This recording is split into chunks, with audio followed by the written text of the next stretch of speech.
if we have a strong essence and a strong body and a strong will and a strong passion, we have the opportunity to not be without pain and suffering, but to potentially get through it and to optimize the difficulties and turn them into opportunities. So therefore you live a life that overcomes those things.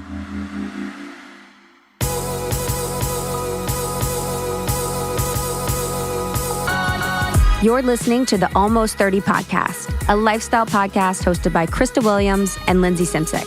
Tune in for a new episode every Tuesday to hear our honest conversations about topics like wellness, entrepreneurship, spirituality, and self-development with guests who are really smart, really inspirational, and really fucking funny. It's real, it's raw, and it's unfiltered. Inspired by our transition from our 20s to our 30s, we realized it's so much more than that. Our mission is to provide you with the tools, guidance, and motivation to help you navigate any transitions in your life and propel your personal growth. Thanks so much for tuning into the Almost 30 podcast. Here we go.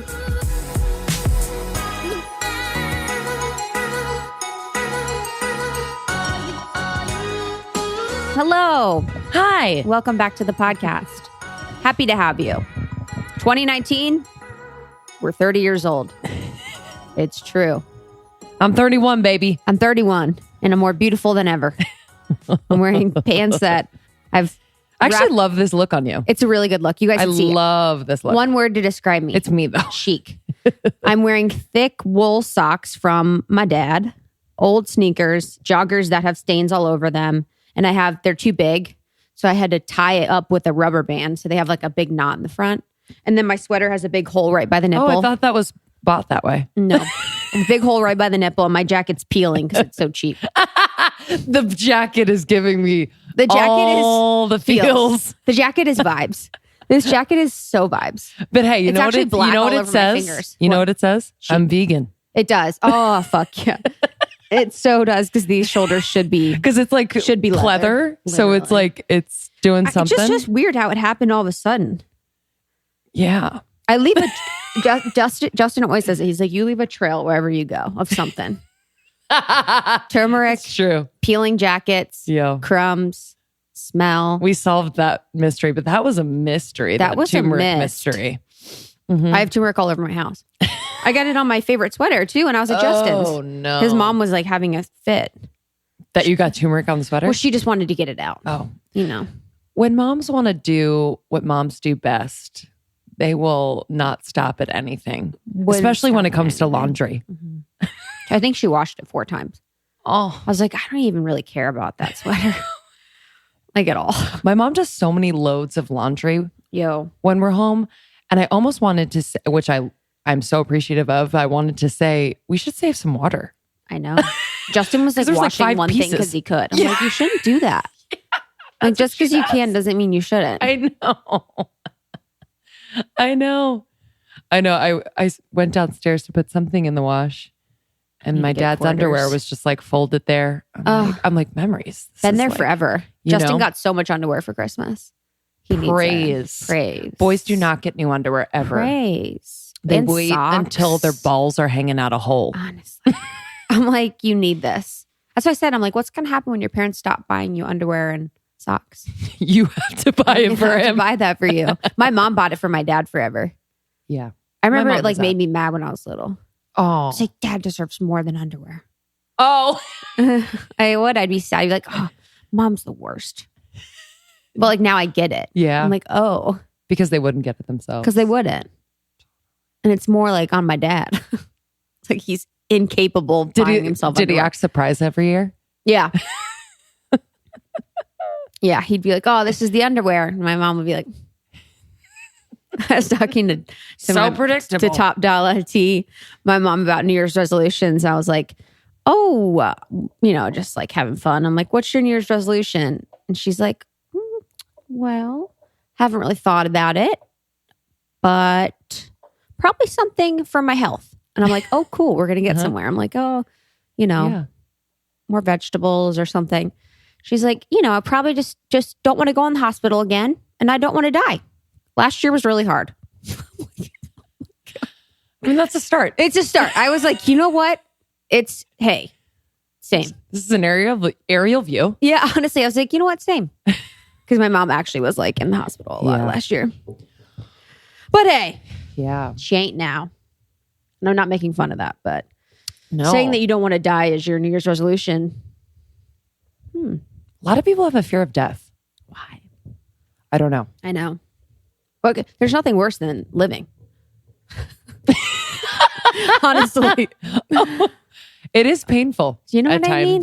Painful at times. It's a tight shoe, baby. It's a tight shoe. You got to whip it off. It's a tight ass shoe. Oh my God. Last night I was in Kundalini yoga and we were like, there was this, so they did an hour and a half chant for 90-minute chant, specific chanting before I got there. So there was like a bunch of people already in the room. I know they do that all the time.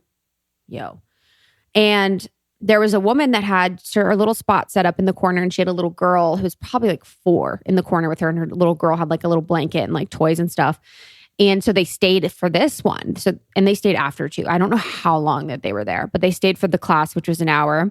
And at the end, we're doing I actually never heard the song and I can't repeat it, but it was like a chant of some sort, which I was singing during the time because it's repetitive, so you can sing it. But then it's like da-da-da-da-da, and it's like HUD, HUD, HUD. And then the little girl was like, everyone would be like HUD, HUD, HUD. And she'd be like, HUD, HUD, HUD. It was like, I like wanted to like bash my head on the floor. It was so cute. And she'd say it 30 seconds late. Like we'd all be like moved on. She'd be like, HUD, HUD, HUD. I was like, oh my God, how cute. It was so cute. Come on. Also, shouldn't have your child at Kundalini for 5 hours a day. I was going to say, I'm like, is this just a special occasion for the new year or what? Honestly. Hey, don't be alarmed by my sweater. I'm not alarmed. It's not as low to the nipple as you I know. said. I put my nipple out of it this morning and was like, Justin, does this make you horny? Like, if you saw a girl like this, would you be horny? He's like, no. I do that all the time. I'm like, what about this? Like, what if you just saw my butt crack? Oh, would you be horny? He's like, no. He says no every time. I need to know exactly what makes people horny. So I can... Honestly. I'm like if you saw the tip of my nipple coming out of my sweatshirt, would you be horny? He's like, no. That'd be a great like nude. Like if you're at the office and you're just like... You just did like one little square. I was like, oh, so funny. Oh my God, I had to tell you. So we talked about this a little bit in the group chat, but the troll in the secret Facebook group. Oh. There wasn't a troll, but there was someone that got accepted to the group and said there was like a few things they said were wild. It wasn't mean to anyone. It wasn't negative to anyone or anything like that. It was just kind of wild. Mm-hmm. Yo, the girls in our group are kill me. They actually like kill me. So this girl says something real wild. It's like pretty sexual. It was like very sexual. Like you pay someone in a chat room to say this kind of shit to you. And the girls in our group are literally so non-judgmental. They're like, that's amazing. You go, girl. They're like, I'm so glad you said this. And then like a lot of them were like, oh my God, I've done this too, but never wanted to say it. Like, honestly, there was like 50 supportive ass, kind, non-judgmental comments to this like person that probably lives outside the country that is like scheming for being a creep. Wow. It was the funniest thing. And there was like, they commented on someone's thing. They're like, make sure you orgasm. Oops, sorry. Oh, really? Yeah. Wow. Yeah. And like people were like liking it because they're just being sweet. Like literally there was like, I was like, you guys, like nothing cracks you. Nothing, like even like an internet troll will not crack you guys and make you like judgmental. I wonder what it was. I mean, we were... like who? Or yeah. what? Yeah, I like know. What the intention was. I know. I'm like, who would... Because it's hard on our end to moderate and or monitor because, you know, we don't... there's not like... There are rules of the group, quote unquote, but we want all different types of people. But like when you make comments... Yo... That's what I showed you guys, like, the comment. And I was like, oh, this girl's going in at the comment. I was kind of like, all right. I was like, she's going in, but I want to keep an eye on it because it was like borderline. Yeah. Where it wasn't, it would be something that you would maybe text your husband and say, or like partner, boyfriend, girlfriend, whatever. You'd text your partner, say in private, and you probably wouldn't tell a group of 8,000, 9,000 strangers. It was like, it was so wild. I was literally dying. I'm like, you guys are fucking hilarious. And then there was like one person a month or so ago, this girl was like, help, I have this like crazy toe fungus. There was like 80 comments. 80. I saw that. I was like, you guys go so hard on toe fungus. I've got some input. And also use tea tree oil. No, I love the group for that. It's insane. I feel very safe saying whatever the fuck, but literally, we also are very protective. Yes. And so we want to make sure that the conversations we're having and the commenting is, I don't know, just not about, labia and whatever. Yeah, it was just a borderline because you're like, I'm cool and I'm open, but also, well, once I saw that comment, I was like, all right, what's happening here? And like everyone was like, cool. I was like, all right, cool. And then I searched the name because I wanted to just see what was happening. And there was like another post that was like borderline like that. And then I forget what it said. It was it was wild. And then there was comments being made on other posts that were like kind of wild too. So I was like, all right. Gotta make an exec decision. Literally, I was like, all right, Amanda. You're out. And then we blocked her. Him. Whatever. Who knows? Mm-hmm. That's the thing. We don't know if it's a guy. I don't know who you are. Well, I'm trying to think like what. Yeah, I mean, some perv is like at home like, I wonder if that would turn them on more that the girls, like if you were a perv and you created an account to join a group and you said that, I wonder if it turns you on more when people are scared of you because you're that fucked up. Or if it turns you on more that everyone's being so sweet and supportive. I know. They're like, no, this is not what I want. Honestly, they're like, be scared. It's literally like softens their boner. Exactly. Like when people are like, wow, that's interesting. I've never thought about that. Good for you. Like everyone's literally like, good for you. Sounds great. Keep it up. Oh, fuck. Yeah. And then also recently I've been thinking about, and we've kind of experienced where people are borderline inappropriate with us in person. And then I'm not going to get too specific, but we had a meeting and the person was just acting a little bit. It was the first time we were meeting them, and it was a man, and he was gay, and there was just a lot of inappropriate comments. Oh, honey. There was a lot of inappropriate comments. Honey. And it wasn't directed towards us, but the fact that this conversation was happening was inappropriate. Mm-hmm. And because it was the first time meeting and it was, kind of a quote unquote important meeting. And we were nervously laughing the whole time. At least I was. I had to replay in my head what the fuck was going on. I was like, what the fuck is going on? Like, what was like, when he started talking about like murdering someone, and then it was like a joke about like, it was just like, what? Yeah. And I was just like, how did you get here, man? You know what I mean? How the fuck did you get to where you are speaking like this? It's also he's older. Mm-hmm. And I think that a lot rich of as things, shit. Rich as shit. Made sure we knew. Yeah, that's the other thing. That's actually one of my top 5 pet peeves of all time. 100. If you give me numbers about personal things in your life, I'm out. Yep. But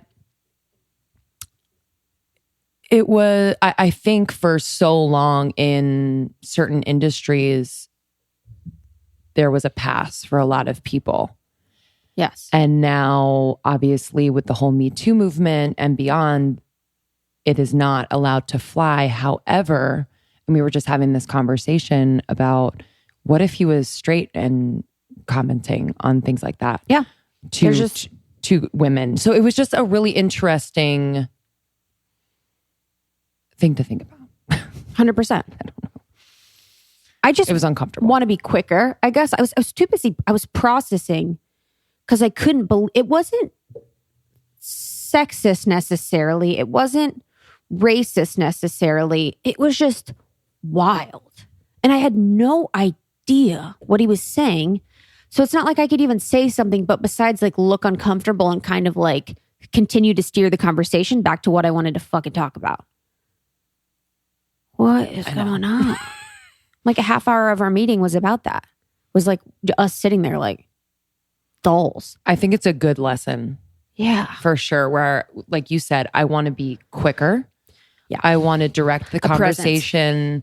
I'm down to have a good time and laugh and 100%. and kind of like fuck around in a meeting for like half of it. That's fine. And make fun of myself. But just so long as we get around to it and it feels productive and connected, it just felt one-sided, you know? So. And that's the thing with like more women becoming executives, more women in government, and more women in leadership roles is that like you don't see a woman coming in saying inappropriate shit like that. Do you know what I mean? Like I've literally been to hundreds of meetings at jobs and I have never one time had a female walk into a room and say something that made anyone uncomfortable. Not that I'm saying it doesn't happen, because it definitely does. It does, yeah. It does all the time. I personally have never had that experience. It happens all the time, I'm sure. But in my experience, it's always been men that have said something that could make someone uncomfortable in the room. Sometimes I feel like they're testing the waters. I think they just want to make people laugh. Like, you know what I mean? Laugh, it's like a cheap laugh. But if they can get away with a laugh that's a little inappropriate and we laugh, then they're like, okay, next level. Totally. Here we go. Like dick jokes coming at you. Literally. Yeah. Mm-hmm. You're like, haha, I want to fuck in the bathroom. What? You're like, well, maybe. Yeah, literally. Yeah, that was wild. Last point about women kind of moving up and becoming executives. I was having a brief conversation with someone in my, relative family, stratosphere. And they were mentioning that it was kind of tiring that unqualified women were becoming executives or higher ups just because they're women. Yeah, totally. But then I said, that's white men's favorite fucking conversation. Truly. And I said, well, it's unfair. Yeah. Or they're like, I'm just tired of it. Yeah, blah, blah, blah. I'm tired of it.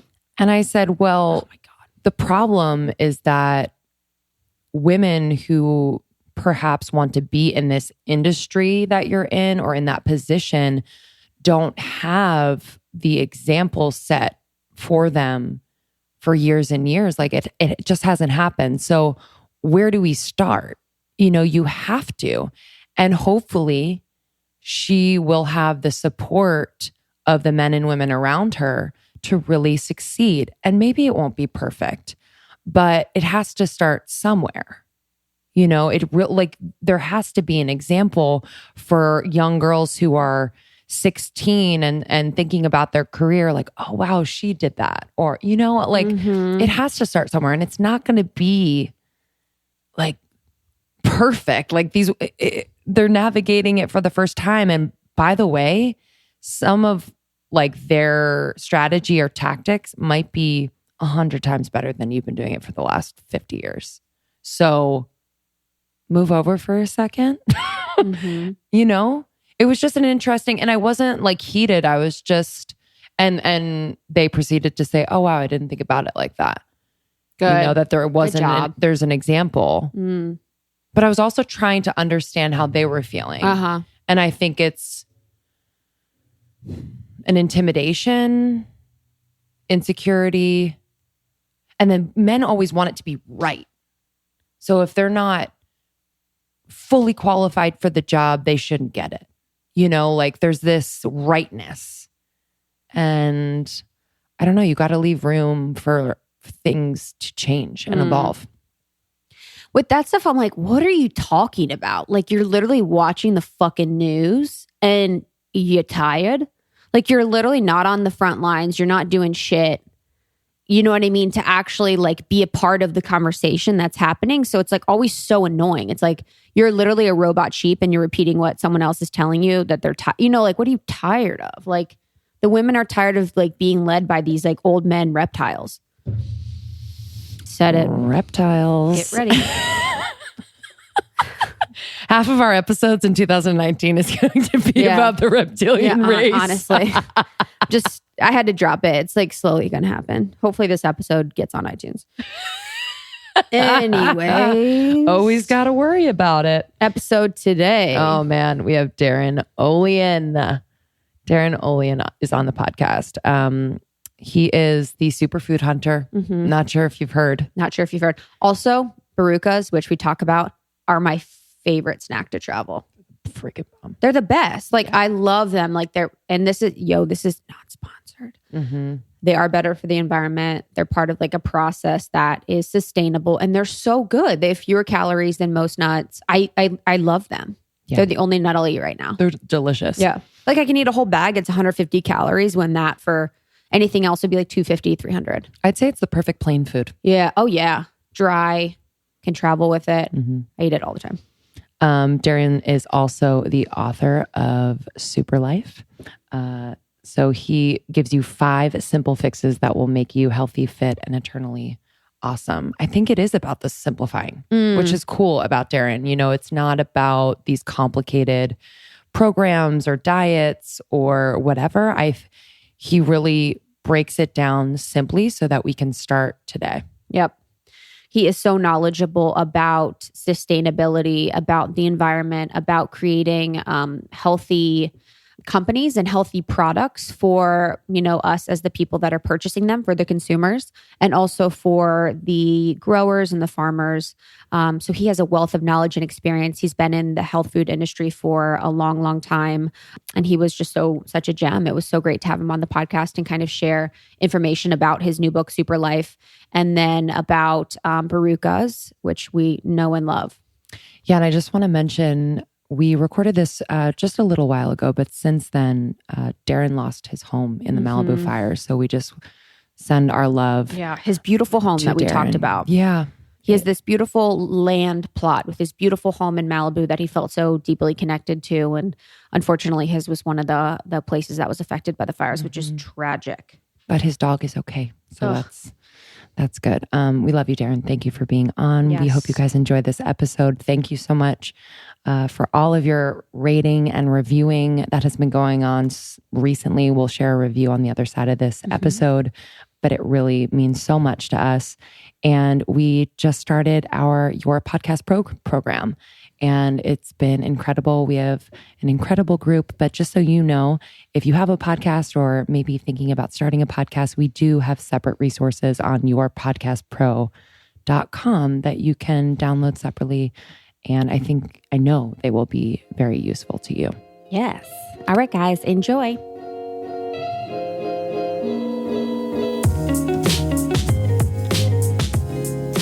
Do you think there's ghosts at your house? We're on, by the way. Yes. Well, I mean, I think, listen, when I went there the first day, this is what I did. I went around going, what's the problem? Why is no one, why am I here? And how is it that this is even possible? Mm-hmm. I got the tour. When's the shoe going to drop? How is this 50 acres? What's going on? I put my hand, realtors are around me. I put my hand on the ground and I just sat there and just felt it. And I was like, oh my God. Mm. I could feel it. It was like this relationship. Oh. And so I'm like, okay, then I'm going to do everything physically possible in my reality. It's not going to be on me. It's got to be a lot bigger than me for me not to get this place. So I'm going to do everything and work my ass off to get it. And I did. Wow. And it was hard. Why? It was old place. Mm-hmm. It was 50 acres. So the banks and all that stuff, they look at, okay, if everything goes south, we're buying land, a lot of land with a house. So what's the land worth? What's the house worth? What's all of that stuff? And then it was just old, but it's charming and old and just needed a little love. And then, I got extorted at the end from the divorcee of the guy who was selling the house, the trustee. Like, it was so gnarly. And it was one of those things like, how bad do you want it? Yeah, it was a test. Like that energy of like, okay, you felt that, but I'm going to spit a bunch of people out if that person's not showing up and being a part of this thing. Because I'm like, I don't own that place. There's a full-on huge mountain lion, a male and a female that frequent, and you don't see mountain lions. Yeah. I know foresters that have been in the deal for 30 plus years, and they've never even seen a mountain lion. And I've seen one 4 times. Do you think they're friendly? Mm-hmm. Or like, are you scared of them? Like, what is? I mean, you definitely. I guess you have to be scared. I mean, they look at you, and there's that moment where you're like, what's going to happen? Right. And then it's it's that thing where if you're putting off fear or anger or I'm going to dominate you, then that you're just turning on their fight gene. So I just go complete respect zone. Mm-hmm. And at the same time, I got a machete and I got a dog, and I don't hike without a machete. And and I listen to the birds when they change their songs, and I start to vibe it out. And so there's times where I felt the mountain lion, then sure enough, there it was. It doesn't happen all the time, but it's in 2 years I've seen it 3 or 4 times. Do you get worried about your dog ever? When he's with me, he's with me. Uh-huh. Like he's here. Yeah. He's loyal to me. Mm. He definitely wants to go protect, and he lunged a little bit, and I called him off.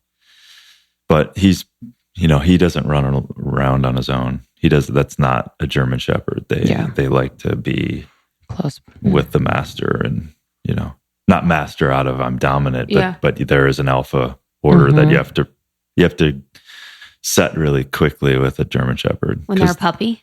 Yeah, and they'll test you. Test, because they'll want to be in. It's like a child, right?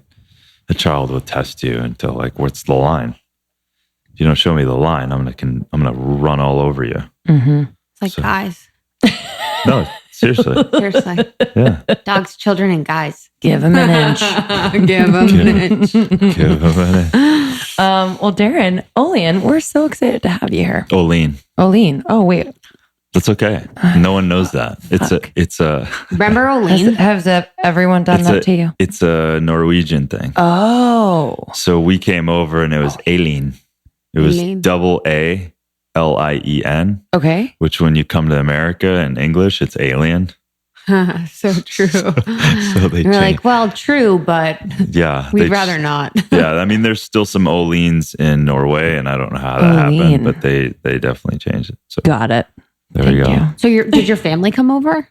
That was a couple of generations ago. Okay. Yeah. Okay. My grandmother came over in a covered wagon across the Dakotas and fed Indians and stuff when she was young. Really? And then, it was cool. Wow. She verbally told us that story and then wrote it down, and I have it.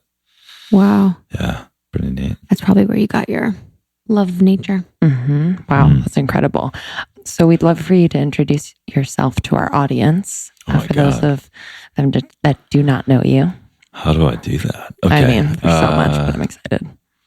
Well, hey, years ago, I was given the title, and created my own Superfood Hunter.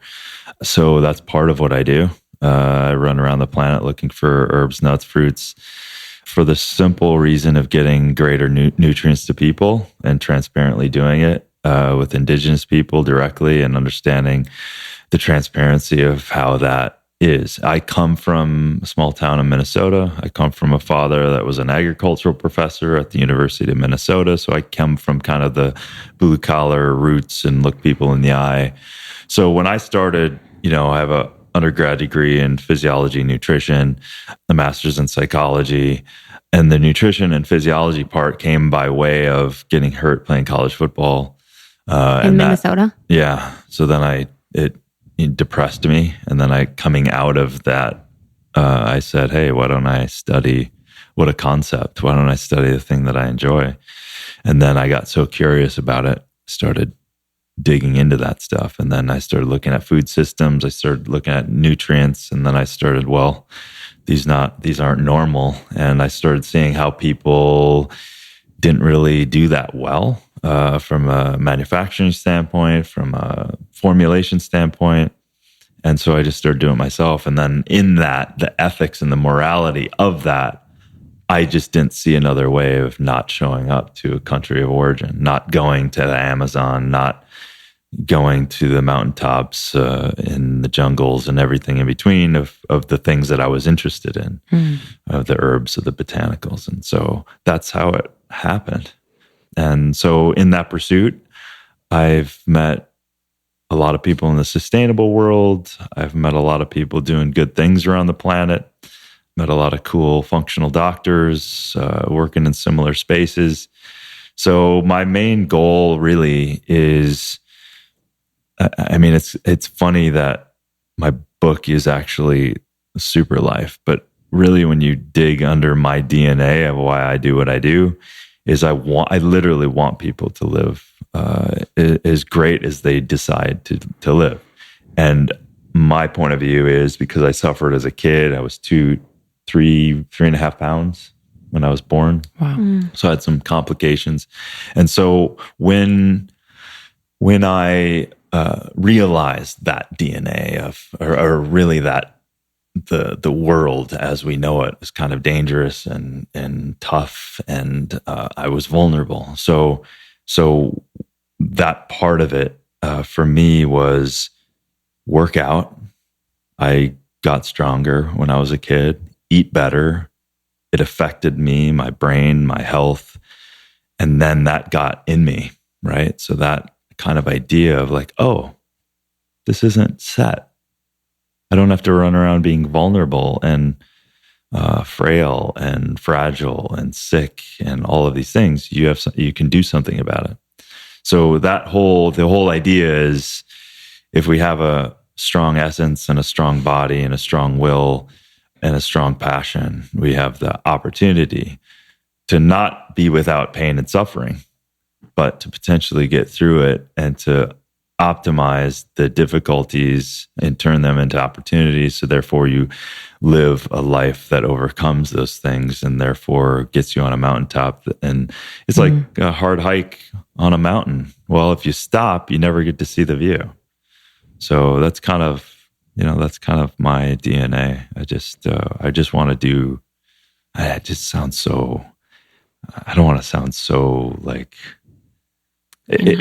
you know, I don't want to, that is what fuels me. It's not without scars. It's not without pain. It's not without, you know, an alcoholic father screaming at me, giving me a scar on my chin. Like when I say all this, it comes by way of, I see suffering. I've suffered. People suffer. Let's minimize the suffering. Let's strengthen the body in a great way. It makes a lot of sense because we all know when we're not feeling great, what kind of stops you at your ability to dream and live a life if you're on the couch and you're tired and miserable. So underneath all that, I like to get out some of the great botanicals in the world so that they can do the thing that they've been doing for 10 to 20,000 years.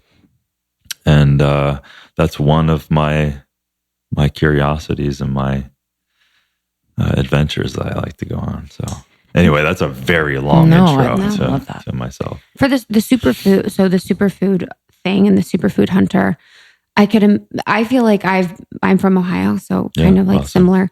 And I've only become privy to them in the past 5-10 years, or maybe it's become a buzzword that I've been familiar with. But I can imagine if you started in college around that time, was it called superfoods? And were you just noticing a trend or pattern in certain types of foods and the way that they affected your body, or was it within your research? Can you talk to me about that?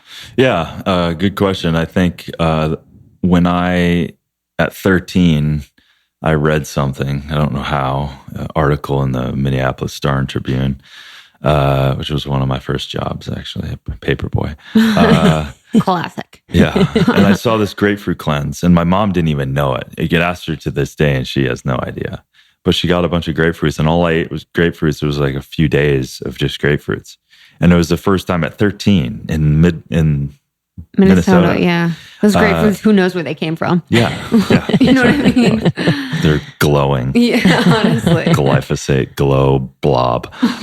Just kidding.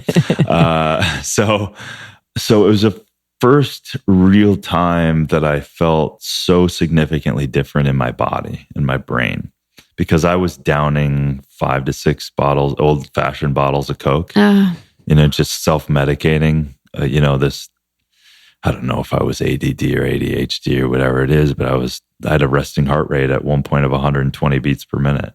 Oh my God. So I had some thyroid shit. I had some stuff that I was, you're back to your point. Or your question was that was some of the first kind of conscious and unconscious experiences that I had. And then I picked up a dumbbell because I felt weak, and I was 16 weighing 135 pounds. And then all of a sudden I started getting stronger and packing on muscle, and everyone looked at me different. And then I started performing better in athletics. And then all of a sudden you're like, oh, wow, there's a lot more we can do here than just, okay, this is my life, my parents, and this is where I live, and and this is how I feel, and this is so really in that. And then I wasn't necessarily looking at superfoods out of college. I was definitely interested in, physiology class and kinesiology and seeing how the body worked, and then nutrition. You're like, back then we were like, it's 60 to 70% carbs, and like it was just all of the stuff. And I was like, I was eating, I swear to God, I was eating in college 13 bagels a day. Oh my God. That's like me on football Sunday in college. Every day. I'd go down, I found a little Jewish bakery down in St. Paul. I'd drive my motorcycle down there. I'd pick up the fresh batch. And because we did the nutritional analysis on them, it's the bottom of just the from a pyramid. macro perspective, like clueless at the time, I'm like, oh, it's perfect. It's like 65% carbs. So that's all I was like. Oh my God. So I just ate them all day. And then I had regular meals. Anyway, so it wasn't like I was looking into stuff then. But at a certain point, once I graduated, I moved to Boulder, Colorado. I was dealing with I went back to school, did some rehabilitation stuff, working one-on-one with people from a physiological standpoint, then doing some nutritional counseling. And then you start seeing like this lifestyle side of it. And then I was fascinated with kind of people's consciousness around it. So then I went back to school from a psychological standpoint, and that intersection of like, and then through my 20s, like experimenting. And then I did ayahuasca when it was in the 90s. And that. How'd you hear about it? Got a guy at the gym. Man. Really? Yeah. It was this weird dude. Yeah. And in the mountains of Boulder. And I had never done a drug in my life. I had barely gotten, I'm sure I've gotten drunk, but of course I did. But I was in college. I did college. I went through college. But so ayahuasca, I just knew it. Like the plant spoke to me, but I wouldn't have said it then. I just knew I was going to do it. So I did it. And then, I don't want to make this about ayahuasca because that's too big of a topic to get into, but it revealed something very clear to me. And obviously in that pursuit, I was formulating with stuff. I was playing with stuff, and I just thought it was a hobby of mine. And I was giving it to people and giving it to, try this, and playing with formulas. And then I lost my father in 2005. So I moved out to California. I lost my father in 2005. And then that was really kind of for lack of a better way of saying it, the man fully showed up in me. And it was basically like, quit messing around. Not that I won't be silly and crazy and fun and all of that stuff, but the fully integrated passion, purpose person inside of me, clear, knowing what I'm here to do, at least the start of it. That was then, instead of, dabbling around with this stuff, I need to really own it. I need to own what I'm seeing. I need to own what I'm finding. And then that's when I really started traveling and I really started seeing the stuff. And then I come back with 100 things that no one's ever heard of. And then I was like, I got to bring this stuff out in the world. This is crazy. I literally feel like I'm discovering something. We never discover anything. It's already discovered. It's rediscovering. In our feeble little minds, our egos love to think that we discovered it, but it's not. It's just a reinvigoration sometimes of herbs that have been, losing the fight of culture and stuff like that. And a great friend of mine, Dr. Michael Ballack, he's probably, I'm just going to plug him because he's one of the greatest living ethnobotanists of our time and has single-handedly saved cultures and uses of medicinal plants around the world. And he's just a master. Michael Ballard. Michael Ballack. Ballack. Yeah. One of the secrets, beauty secrets, health secrets, weight management secrets that I learned a few years ago moving to LA that I still stand by is collagen. It has really, really helped to make my skin more even, more plump. The fine lines have been reduced. My hair, my skin, my nails has been so much better since using collagen. One of my favorite companies where I get my collagen is Further Food. We were introduced to the amazing 3 women who started Further Food, Ashley, Lillian, and Allegra at one of our events, and we have been in love with them ever since. These women had personal experiences with chronic illnesses, and they birthed Further Food to help people heal themselves naturally. So their collagen is my favorite. I love the marine peptides, and I will also take their collagen sticks on the go. So whenever I'm traveling, in my tea, in my water, in my smoothie, I will make sure to have that in the morning on the road or at home so I can keep on my health goals throughout all of 2019. So we are so excited that Further Food is going to offer you 30% off your order using the code ALMOST30. So that is Further Food, FURTHER, food.com, and you get 30% off your order using the code ALMOST30. So I've been really paying attention to stressors in my life and how to manage them more and more. There are CBD products that have been helping that. I've been obsessed with Moellons. This brand is a conscious, beautiful, well-designed, and also thoughtful in terms of the ingredients in each of the products.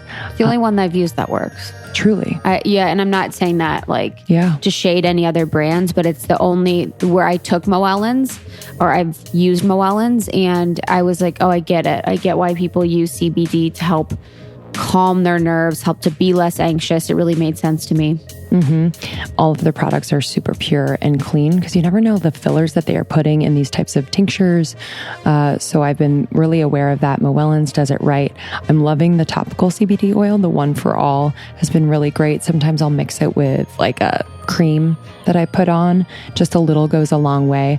But you can check out Moellons at moellons.com, MOWELLENS.com. And you can use our code ALMOST30 for 10% off.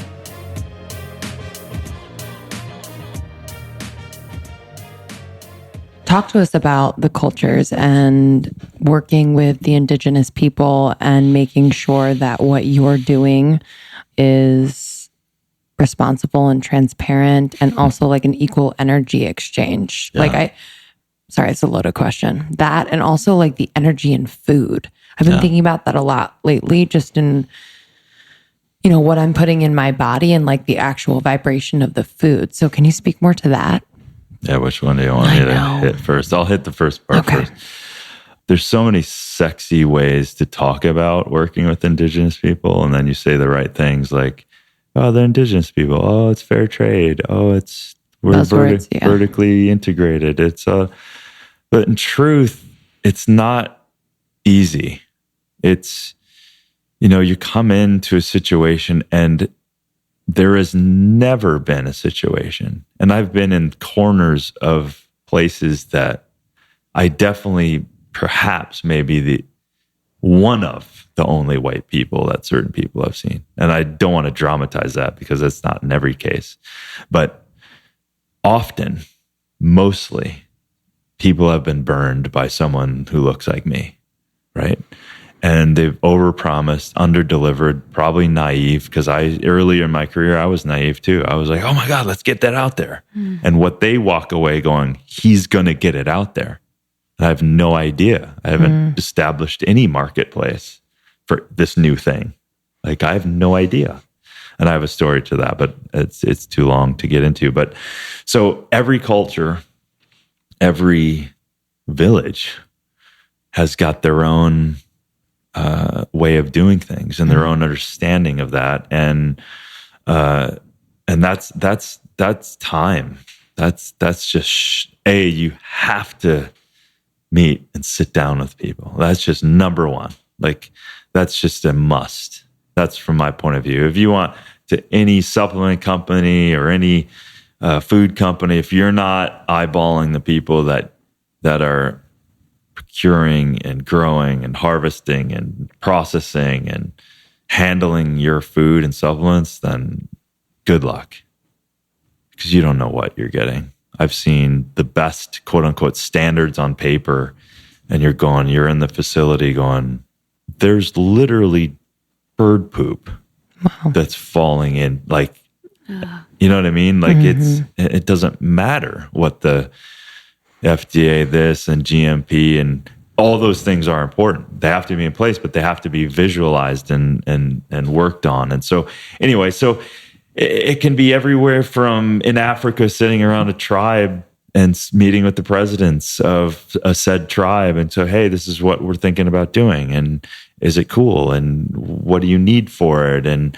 how does it work? And how do you want to work with this group of people? And then it's, like with the Baruka project, we were like all over Brazil in a landmass the size of 3 states of Texas, and then also bleeding into Brazil and, Bolivia. So, and every one of those fractions of Indigenous people are different.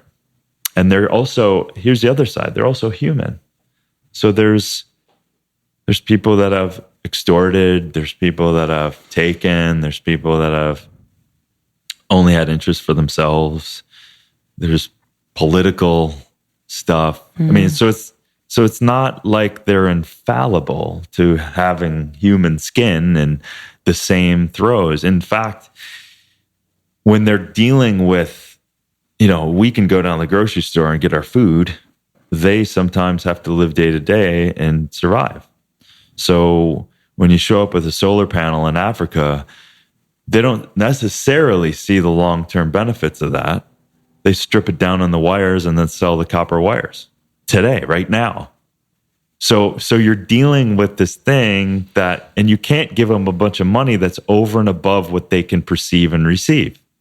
So you have to figure out through many, many, many meetings of all people, what is fair that they've gotten paid, and what is incentives that we can lay into it that reward them in ways that they haven't been rewarded before.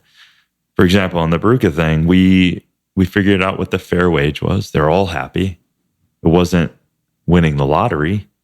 But if you do this, if you pick these up that are wild collected, we will pay you for the lifetime of that tree. We will pay you for the next 20, 30 years.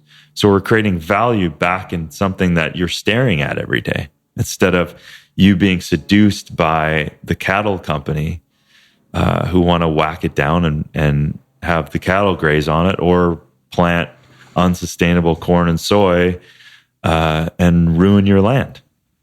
So it's hard to straight up answer that. So you can have all the buzzwords and stuff, and you can do all that stuff, and that's great. And I think you have to work with these people.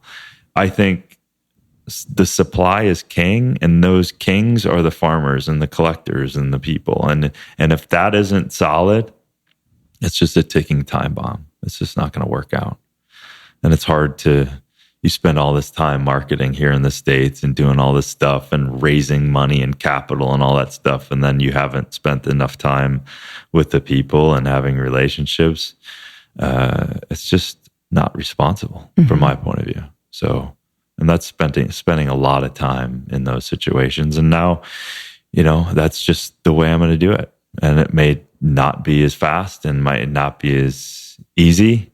That's just the way it's going to be done. So, but it's sustainable. Yeah. Yeah, for sure. Can you talk a little bit about like what you're going up against in Brazil specifically as it relates to farming and like, because I know in the meat industry, that's where most of the cattle are. That's where they're using most of the land. So can you talk a little bit about that? Yeah, the Cerrado has been wiped out faster than any biome in the last 40 years. So all for those big ag reasons. That's the scary thing. So it's almost like no regard for the speciality of that ecosystem.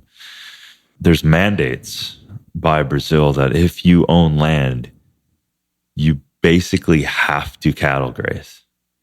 There's so much laws written in to, it's all about GDP, but they kind of position it so that you can't be on that land unless you're indigenous and it's worked.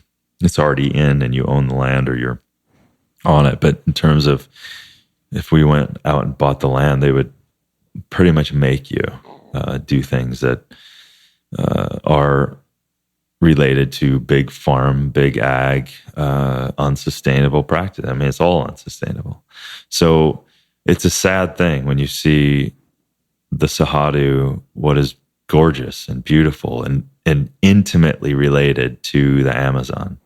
Because the more unstable the southern part of Brazil is, which is most of the Cerrado, the more unstable that creates the Amazon. And the biomass of the Cerrado is below ground. Largely, if you kind of flip it upside down, it would be as plush, essentially, from a biomass perspective, as the Amazon. So when you're cutting it down, you're creating that much more destruction, less oxygen, more imbalance, and it's being wiped out. So that is so for us in like a mission, when you find something as delicious as the Baruka nut, and where there's no barrier essentially to the marketplace, to people enjoying them and getting the nutrients and all that stuff, and then you see it anchored literally in the ability for us to drive that engine so that those people can rely on those trees that are endemic to the area.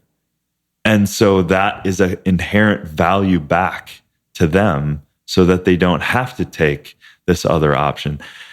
If there isn't an economic balance, a sustainability, if you don't create a business that's sustainable in terms of people buying that, it just can't work, because we know so many NGOs that have thrown money at these people.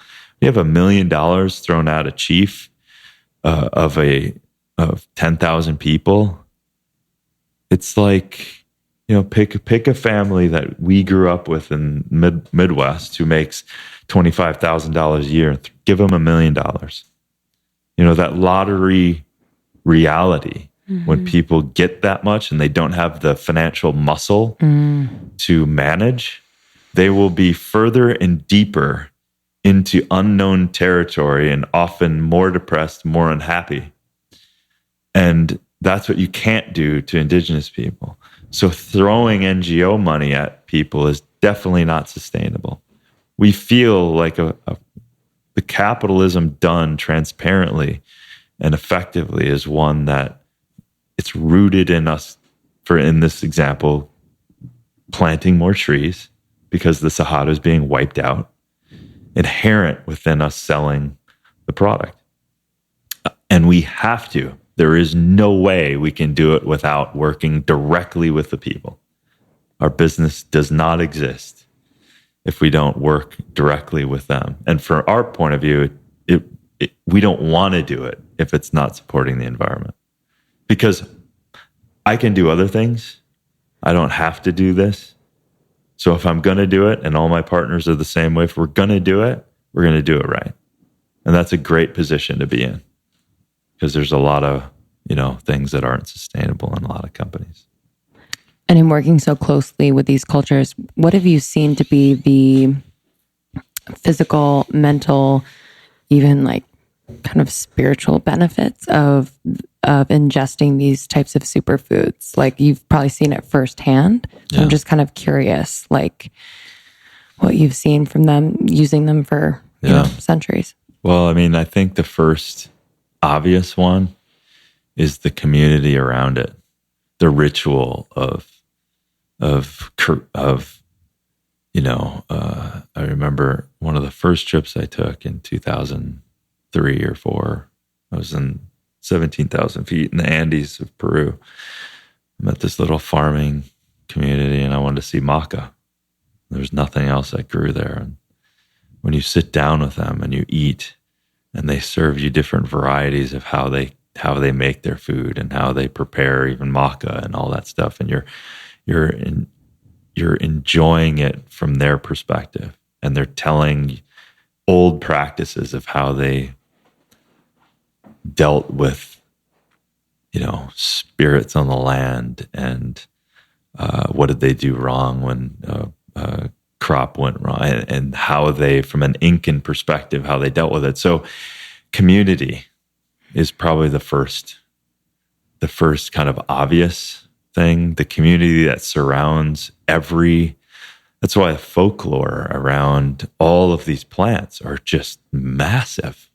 It's just incredible. Like that's the power. So it's this community surrounding kind of these plants that is for me the most obvious. And then there's a ceremonial aspect. I mean, we talked a little bit about ayahuasca. Obviously, that's a very intense, even before you drink, ceremonial preparation that you're doing to prepare. Number one, these two plants that are coming together to illuminate oneself. And then you have things like, rhodiola high in the sovereign area of Tibet and China and even up into Russia, where you have to give a little just to get it. So it's getting stressed and it's under things. It's one of the great adaptogens in the world. So the synergy of food and plants is so interesting that you can take this, and the stress that it went under will give that essence to you. And thereby, what are these great adaptogens? How is it that they're under this stress and our bodies are symbiotic with it, right? So the macamides and macamines and maca help us regulate our endocrine system. How is it that these kind of 5 forces or 5 flavors of Schizandra that has been used in the traditional Chinese medicine for 10, 20,000 years, that it works on 5 constitutions of ourself and our body, and like all of them are connected, which is why I brought up Michael Ballack. Like he's intimately sitting down with 40, 50 people throughout his career, and these people are dead, and that stuff would have been lost, and it's all based in the ceremonial aspect of it. And it's like preparing to receive something. It's like anything. You can listen to someone and blow off what they're saying, or actually listen to it and try it on. It's like anything. And the plants are kind of the same way. And yes, there's some real science behind it too. But, and that's kind of what I like to carry forward a little bit. And I'm horrible at it. I'd love to do a lot better and kind of show the transparent look at food, and also herbs and botanicals, so that you can see like where this stuff's really from, and how is it that a quality herb can make it to you effectively. And that's kind of a interesting, fun way I've been thinking about how could you effectively do that, and kind of like put a GoPro on I know you need a show beyond YouTube. So what would someone living in Ohio, like where would they get rhodiola? Like, you know what I mean? Question. Like where our listeners look to find some of these things that they can incorporate into their diet that have been through a healthy, sustainable supply chain? Yeah. Oh, good. That's the question of a lifetime, because I don't know some of these companies that are doing X, Y, and Z, and we try to have some watch groups out there, and but it's hard. And American Botanical Council is a great organization. Mark Blumenthal, who's a friend, Chris Killam's a buddy who does a lot of work. He certainly is focused a lot on ayahuasca and cannabis and CBD and all of that stuff. But certainly from a big perspective, American Botanical Council is great, at least to start educating yourself. And then it's hard to okay, rhodiola, but do I need it? And what is it good for? Right. And that's kind of why I'm not here to plug the book, but that's why when HarperCollins said, hey, what superfood book do you want to write? And I said, I kind of want to write on a foundational approach to eating and lifestyle and things, because when you then come from that powerful position, and then because there is no elixir that will solve your problems, there's certainly no drug, we know that, so it's a and we know that too from Dan Buettner's work and Dr. Walter Longo and all these guys doing longevity studies, that it is not one thing. It is a multitude of things. So my point of view is that take care of your foundational aspects, and then when you are, because you're going to take care of, for lack of a better way of saying it, 99% of your problems if you're sleeping well, eating a lot of whole food, plant-based food, if you're breathing well, drinking good water, getting hydrated. And a huge thing is having great relationships, people that support you, people that uplift you. And I would also say finding passions. Passions don't have to mean they're going to put money in your pocket, but living from a passionate perspective, we do know that it's a long-term good plan, not only in the moment, because we all know when you're passionate about something, you forget to eat, you're in a flow state, whatever, like those types of things. And then obviously lowering stress, but also not just saying stress. And people go, yeah, you're right, I shouldn't. But stress is hitting us in a lot other ways, right? Which is why also adaptogens are great from that perspective. So stress from electromagnetic fields, which we're just in this massive experiment right now. We got Wi-Fi signals. We got all these electronics blasting us. We are electrical, by the way. So we have 70 trillion cells, and they're all batteries, right? And so acupuncture works trying to break up stagnation from our electrical system. Like, we are conductive. So how is it that we're not affected by all this electromagnetic fields? Well, we are. So that's stressing us in a lot of different ways. The air quality. You know that like 60 to 90,000 new toxins are being emitted in our atmosphere every year. Of that, 10% are even tested, right? So shit's raining down on us. So we're being stressed out in that way. Stuff in our water, weird stuff in our food. So we're under stress kind of all the time, which is a weird thing for us. So we have to get back to, my point of view is just don't go freaky about it, but try to slowly eliminate and down-regulate some of the stuff, and then up-regulate some of the habits. Up-regulate some of the water, the good water, and sleep well, and turn off the Wi-Fi when you go to sleep, and all that stuff. So, you mentioned breath work. I'd love to know kind of how that has changed your life, and in what way you incorporate that. Oh my gosh, that's been a big one. I know.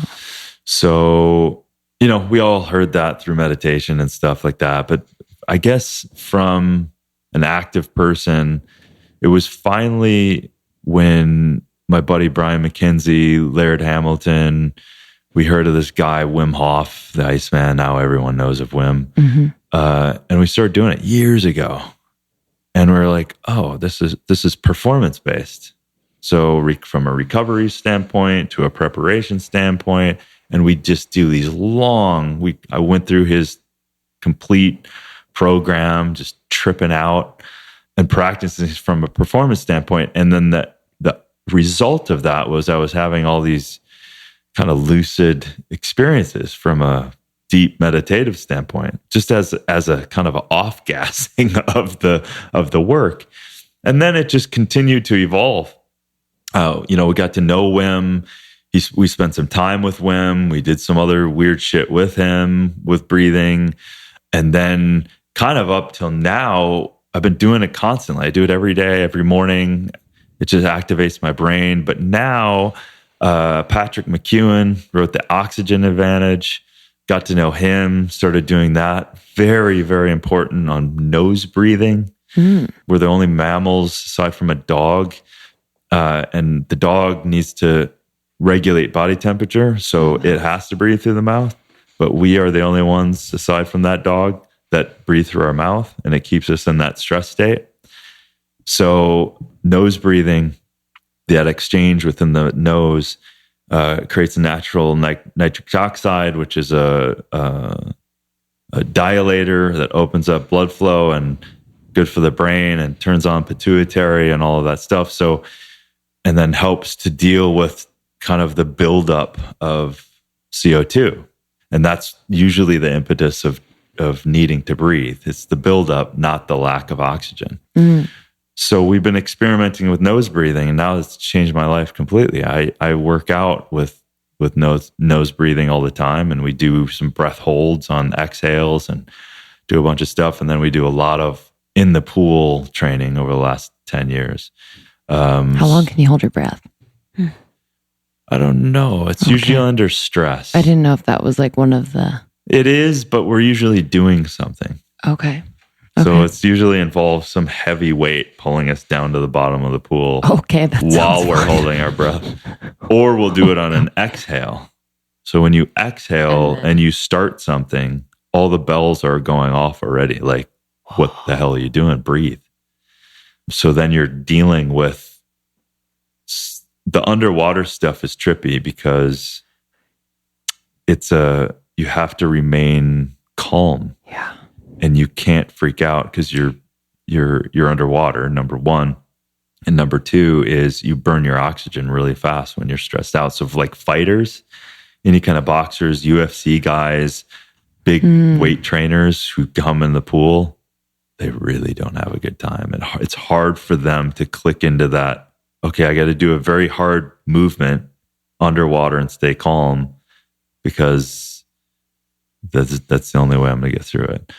So, and then Laird and Gabby started this, now they have certifications and things like that, and they do groups, and I'm still one of the advisors on it, but it's called XPT. So extreme, I think it's still extreme performance training or whatever it is. But so that came out of a decade of us playing in the water, and we still do. It's one of the greatest workouts ever. Wow. Yeah. Do you know what the reasoning is for why you like the lucidity happens and why you're able to almost tap into visions and stuff? Do you know what that is? Well, it's way beyond my pay grade in terms of neuroscience, but I definitely know from a high dopamine perspective and almost tapping the door of creating natural DMT within the brain.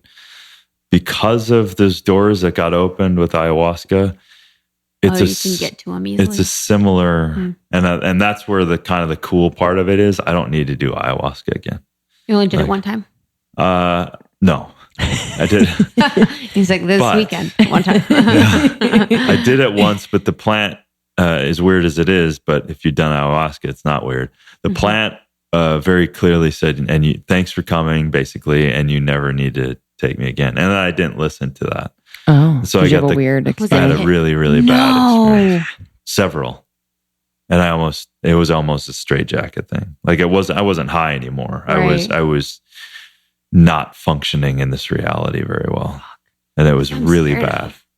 Well, I have the utmost respect. I come away with, I definitely am not a proponent of everyone needs to do ayahuasca and life would change. No, that's not true. There's a lot that goes on into that, and a lot in who's doing it and how they're doing it, how you're prepared, and your reason. Yeah, the intention. Yeah, my intention completely. The first one was a knowing on such a deep level, and I did it and had the greatest reveal ever. Moreover, it was just acknowledging self. So at the end of the day, was it dramatic? Sure. But it also wasn't. It was always there. Yeah. Because that's what it told me. And for the viewers, you won't be able to see this, but I'm putting my hand up to the face. And what it basically showed is it's right there at all times. It's not way over here and ayahuasca is going to throw the door open and you're lost without, and it's going to take you all this and you need to go see a guru to find yourself and all that bullshit, which I've spent time doing. So sometimes you need to go through that stuff. I've hung around a lot of weird people in my 20s and stuff. And 30s, and hell, some of my friends are weird. So, but I love it. So I have a lot of respect for it. And so back to the breath, there's a reason why the yogis and the Kundalini and the Yogi Bhajans and all these people have come to go, it's about the breath. If you actually do it, and it's kind of funny that we got there through it's performance, we're going to perform better. But in reality is it's that and a deeper sense of self. And it's just, for me, I do it every morning. It turns my brain on. It lightens up, call it my pituitary. It keens my mind and it drives me inside. And from my point of view, if you don't do something like that every day, this world is just distracted in so many ways. And you'll just wake up one day going, who the fuck am I? So I like to be very proactive now about who I am, what I'm doing, where I'm going, who am I hanging out with, what am I generating, what do I want to create, and what am I here for, at least in the way that I perceive now. And that's a thing that ayahuasca and people who have done it 300 times and stuff, hey, to each their own. But I see that as a thing people are doing. I don't see it as an integration often. Mm-hmm. But again, people are different, But for me, one time, a few times, showed me a hell that I would never wish upon anybody. And so, yeah, I come into it with more respect. Yeah. But so I go back to the breathing. Yeah. I go back to the gift. The gift is breathe. Sometimes it's free and everyone can do it. And breathe through the nose and breathe every day and breathe consciously. And literally that book, Patrick McEwen, is brilliant. You will love to know that information in that book and apply it, because there's no magic thing other than breathe through your nose.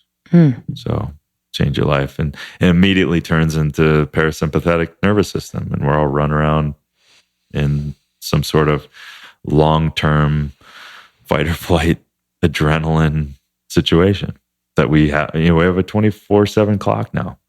All the social media, all the, if you don't, what happens when someone doesn't text you back? You're like, oh my God, it's been an hour. What are they doing? Like, we just don't have an off. It's weird, right? Yeah. It's messed up. It's actually fucked up. I was thinking about that. We have to consciously intervene into this reality.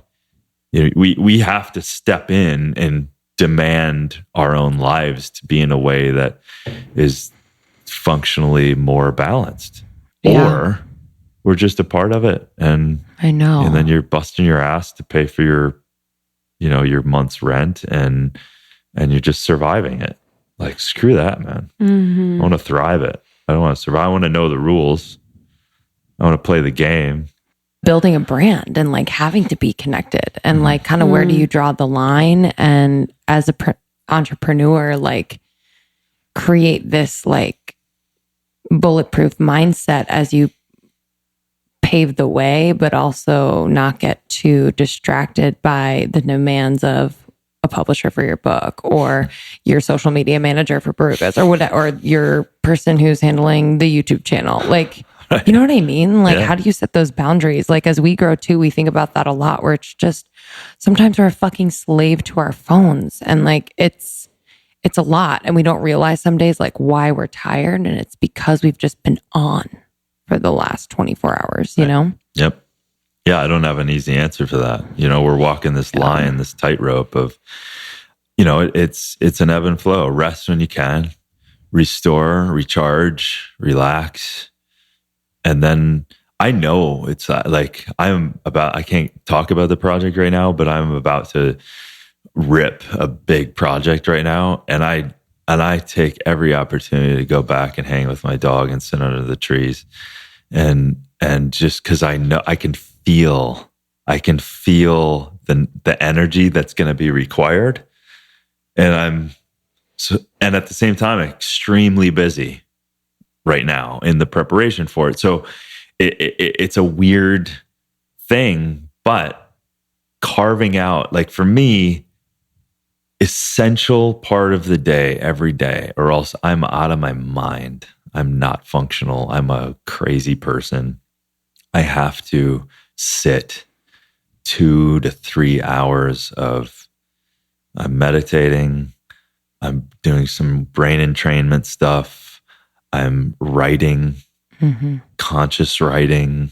Like I've been doing that shit because I needed to, like needed to, like medicative, necessary part of my spirit that I figured out a way to open that up. And so I just have to. And so every day, regardless of the country, regardless of the thing, I'm up at 3:30, 4, and I'm doing my thing. That's just to be okay. And not just to be okay, but to thrive and stuff. So we have to find our own thing. But you're right. Sometimes it's harder than other times. And you know, but you know, we just have to do the best we can and drink good water and get good sleep and surround ourselves with good people and be willing to take a time out and know that your world's not going to fall apart. You know? So I am hoping that at some point in my life, I will be blessed to have children of my own. So whenever we talk about children on the podcast or having a family or starting a family, I always make sure that my verbiage says if I am lucky enough to have, because I am hopeful that I will be able to have a healthy, happy family of my own. But what's amazing about modern fertility is that they are really helping me to understand fertility on a personal level. So this is a way that I can take a test at my house in the privacy of my home and really understand what's going on with my body, if I'm fertile, how my egg production is going, all of the things related to me being able to bring an amazing family into the world. All of those questions are answered by taking this convenient test at home. So when you go to modernfertility.com/almost30, you will be able to order your test. So a doctor will review your order and customize it based on your birth control, whether you're on it or not. And you can choose a test to either take it home or opt to take the test at a local Quest Diagnostics lab, whatever you're comfortable with. They collect the sample and then you can just either pop it in the mail or again, the lab will handle it. And then you will get your fertility profile on the easy to use app. So it's as simple as that. modernfertility.com/almost30 gets you $20 off your first kit. So that's modernfertility.com/almost30 for $20 off.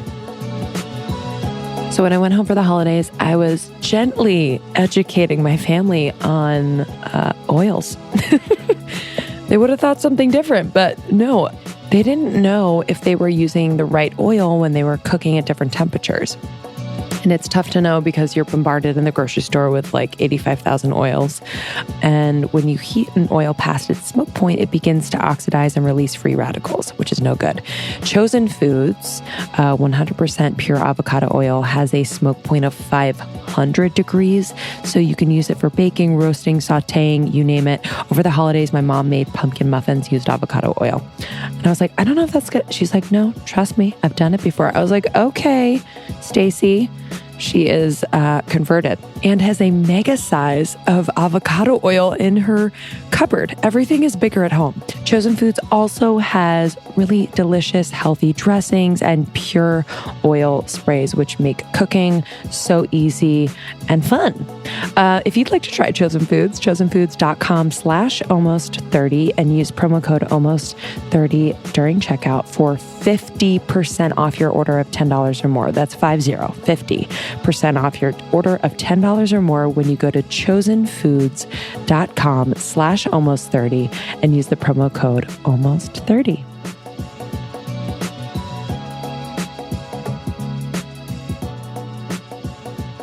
How do you manage to stay positive?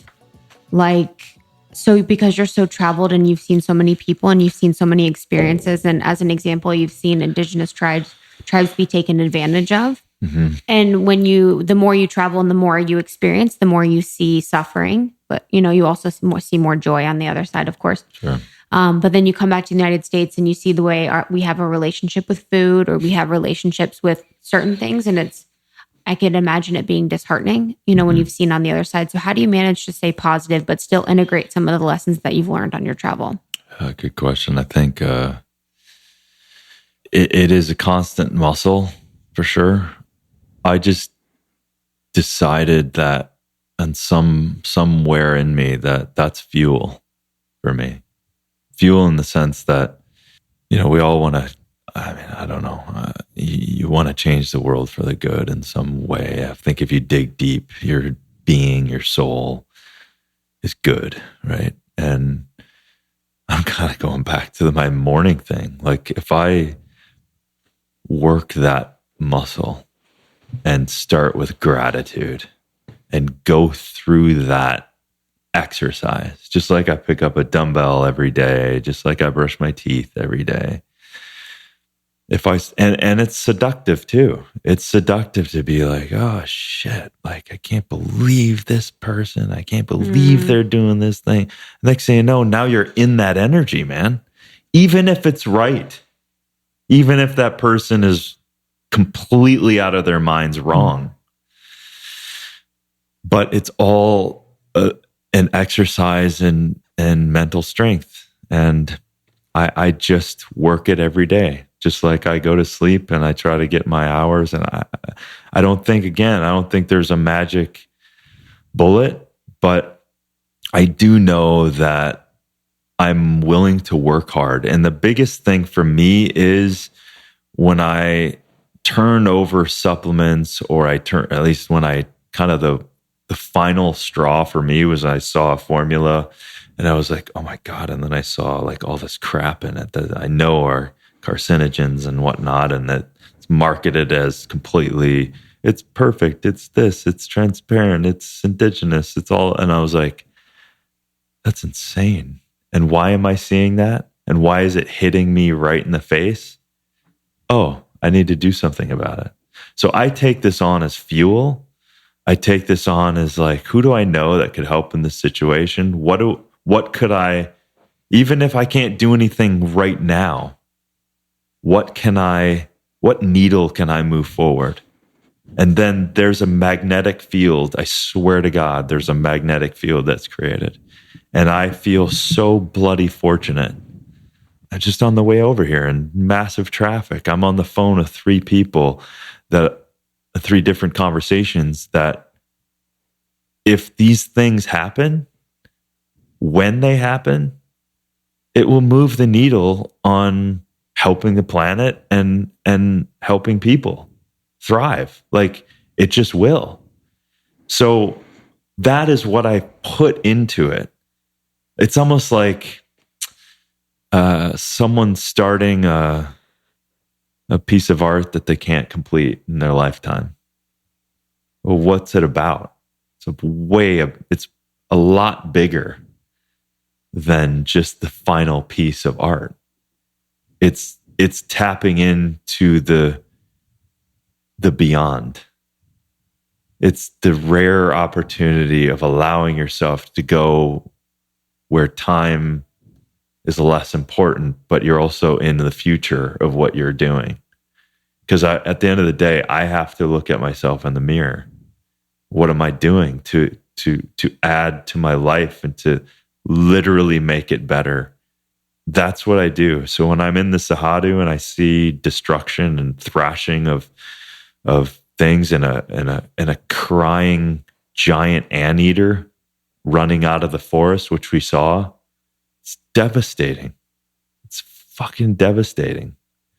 And Indigenous people just completely out of their minds, spirit gone. It's fucking devastating. And so I go, well, guess what? You know what I know? I like that people like the taste of Barukas and it's nutritionally superior than it's just awesome to be able to use that as marketing. But my reason, number one, I want to be able to eat Barukas for the rest of my life because I eat them like crazy. But my biggest reason, this is me personally, is because I know it can change down there. And I know that we can plant in my lifetime 20 million trees. So for me, that's the vibe that is real. It's real for me.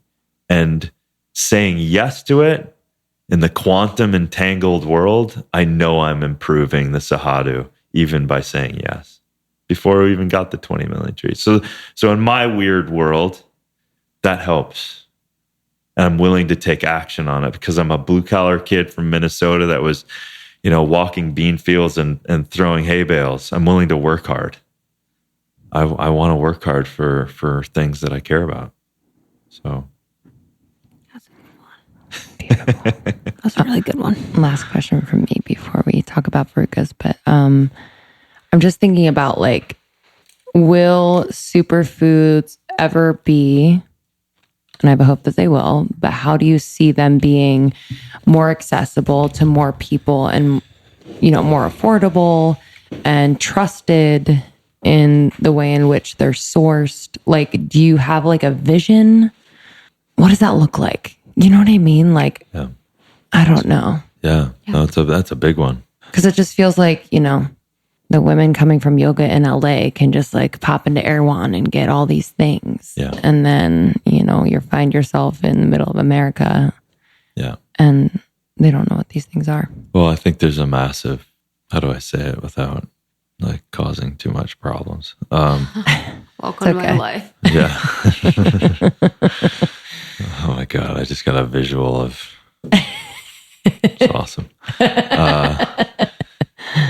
I think, you have pharmaceutical, you have AMA, American Medical Association, you have huge interest, you have a political system, you have an economic system that is 100% based in lies, 100%. I just met Dr. Paul Anderson, who's one of the frontline guys, for lack of a better word, fighting the FDA on keeping our medical freedoms, or essentially our dietary food freedoms of being able for you and I to go down and buy ashwagandha or buy vitamin C without a prescription from a freaking doctor who doesn't know anything about these things and coming from a pharmaceutical industry. This guy's going against it with decks stacked so against him. It's so in your face how crazy they're not even hiding it. When you have people sitting on boards of the FDA that are being funded directly at their universities, being directly funded by the pharmaceutical industry, trying to railroad us from not being able to have our own freedom of putting botanicals in our body that we've been doing for as long as we've been human beings. At least the archaeological is 60,000 plus years.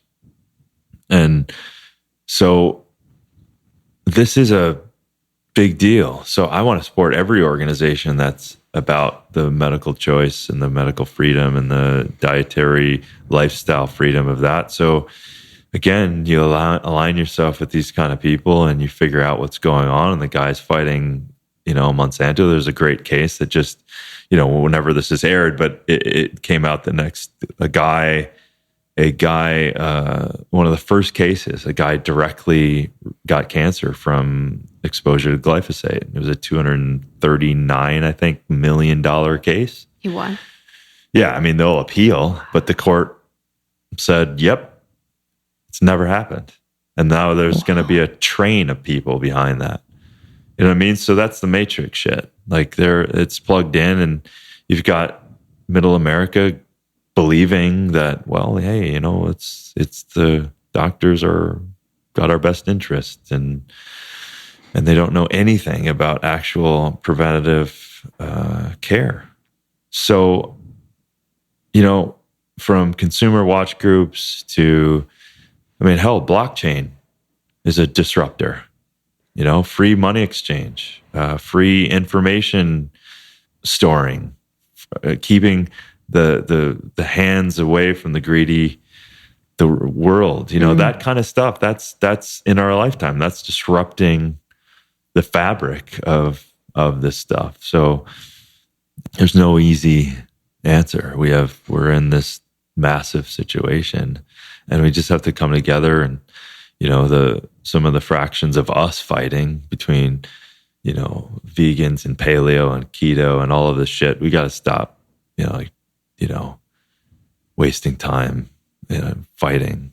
It's kind of silly, but and really come together and start using our muscle for kind of, because we agree mostly on things. It's just a few things that people freak out about and get religious over. So that's a personal choice. So don't make it, don't make people feel bad about that. So anyway, it's a big, I don't have a clear answer, but yeah, it's loaded. As long as you give me hope. Yeah, that's crazy. There's if I'm nose breathing, there's always hope. If I'm breathing, man, I'm fighting. I'm fighting. All right, let's talk Barukas. We've talked about them on the podcast before multiple times, but I want to hear it from the man himself. Why are they the healthiest fiber freaking nut in the world? Yeah, well, when you start testing them and you start comparing them to other things, you're like, what? I know. She's looking at, for all of you who, she's looking at the back of the nutrients, and it's so. And I'm crunching a nut. Oh, they're so good. She's busting a nut on air. We had to have one of those in there. That's right. I'm surprised it was you. We were waiting for the nut joke. Yeah, you just said that's gonna be me. Yeah, exactly. It's kind of like it's your life pretty much. Yeah. Yeah. Do you just get nut jokes all the time? Yeah. It's like the elephant nuts in the room. So you from a macro perspective, if you from this perspective, it's got 2 to 3 times more fiber than any nut, which we're all lacking, and fiber in the microbiome. And you just do one little 5-minute research on that, and you'll be like, holy shit, that's very important, right? So pre and probiotics, and then less fat calories, which matters for some people, because let's be honest, some people can handle fat, some people can't. So not everyone can thrive in a high fat situation and all of that shit. So let's not get into that. So from a calorie perspective, it's lower calories, and then from a nutrient density, it's just ridiculously high in copper and magnesium and calcium and the antioxidants. It's crazy. So for example, like the almond, I think it's 374% more antioxidants than an almond. So you're like, whoa, that's crazy. And we need the antioxidants from the free radicals and from the stress that's being, like we talked about a little bit. So everywhere you can get food-based, natural-based antioxidants is just turning on, anti-aging genes and helping Wow. us thrive and all of that stuff. So all of those things combine to not only deliver on the best part of any nut in one nut, sitting there with the most nutrients, balanced macros and nutrient density from the micros and from the fiber and then antioxidants, and then have it taste the way it does.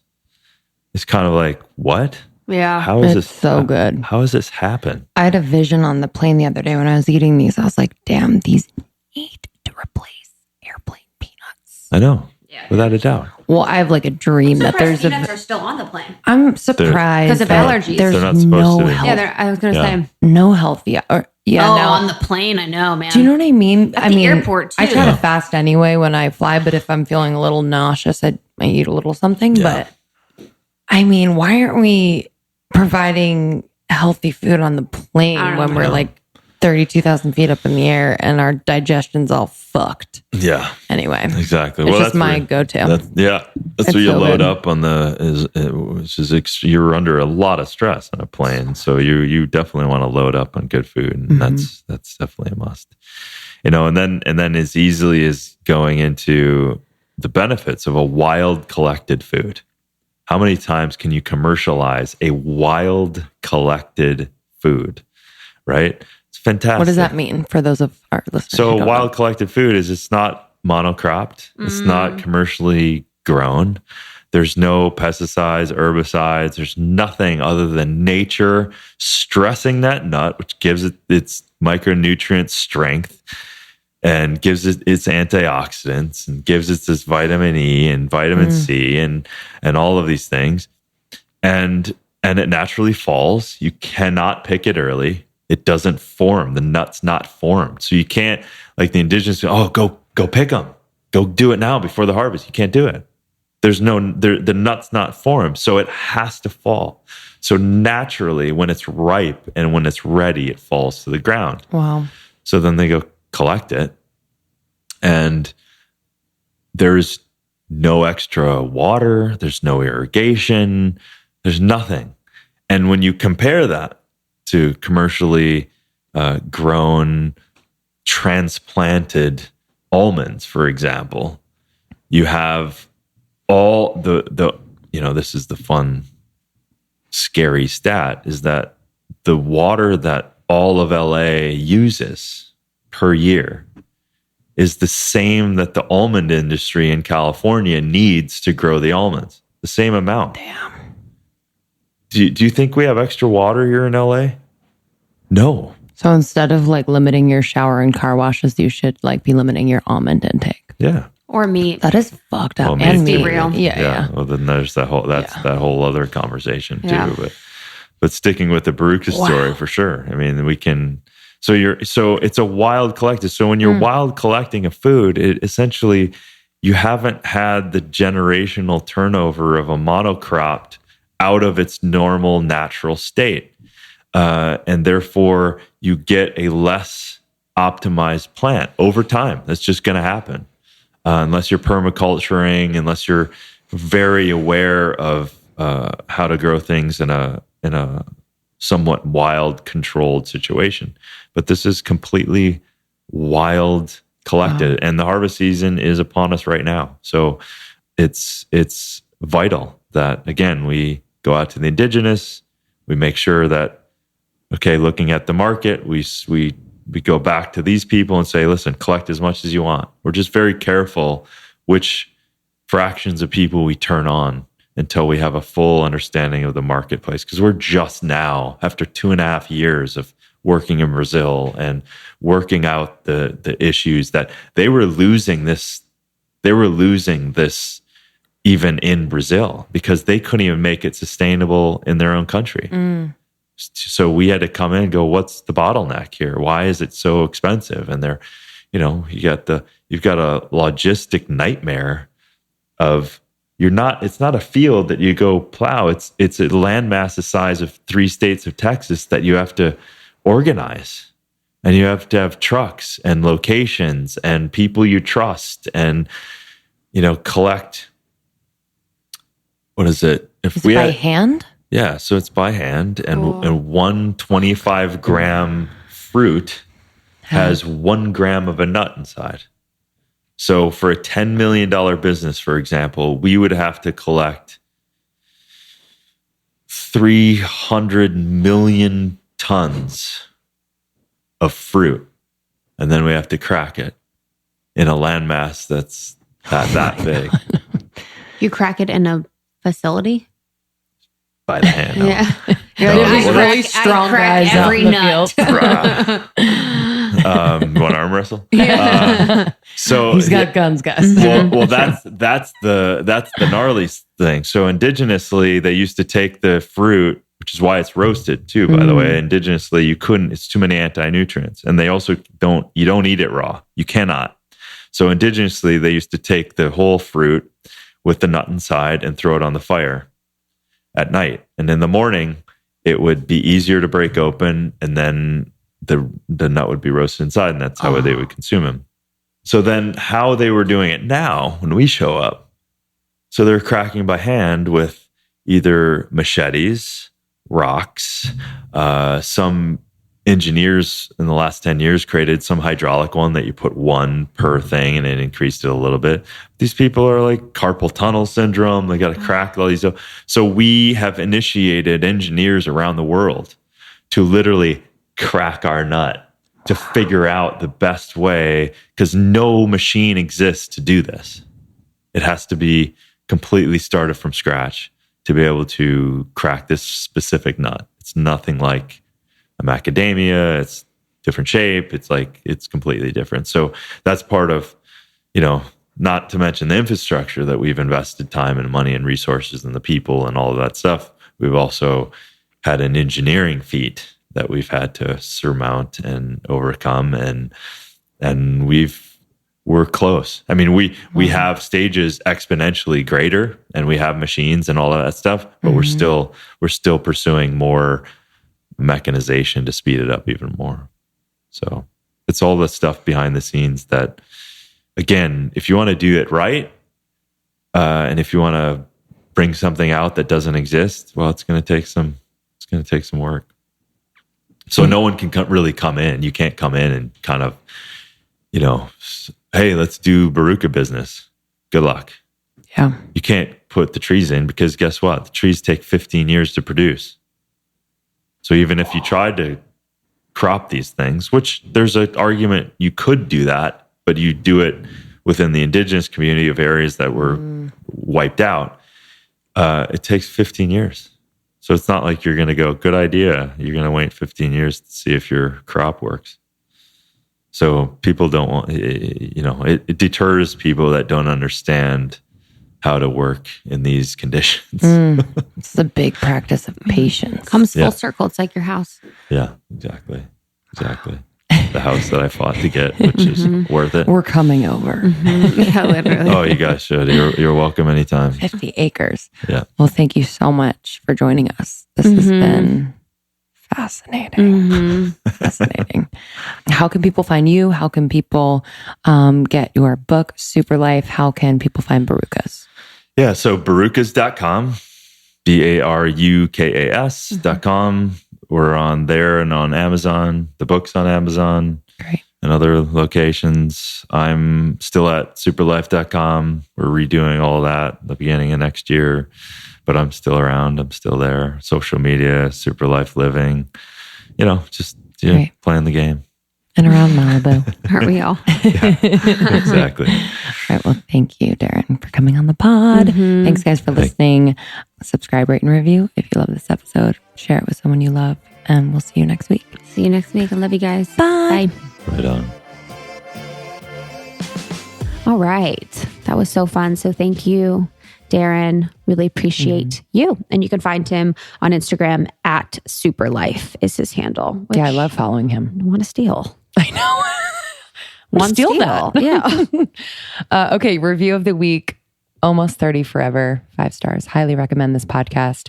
to women of any age. The topics are fascinating, holistic, practical, modern, well-rounded. This podcast is interesting, authentic, honest, clear, fun, enlightening, helpful, and loving. The community that has been created from these two women is real and exciting. Thank you so much for sharing, goddesses. Oh, So sweet. love you. Thank you. Thank you. Thanks for writing your reviews there. We read every one, and we're really grateful for the feedback and for helping us bring on great guests every week. It means so much. Thanks for joining the secret Facebook group and supporting other women.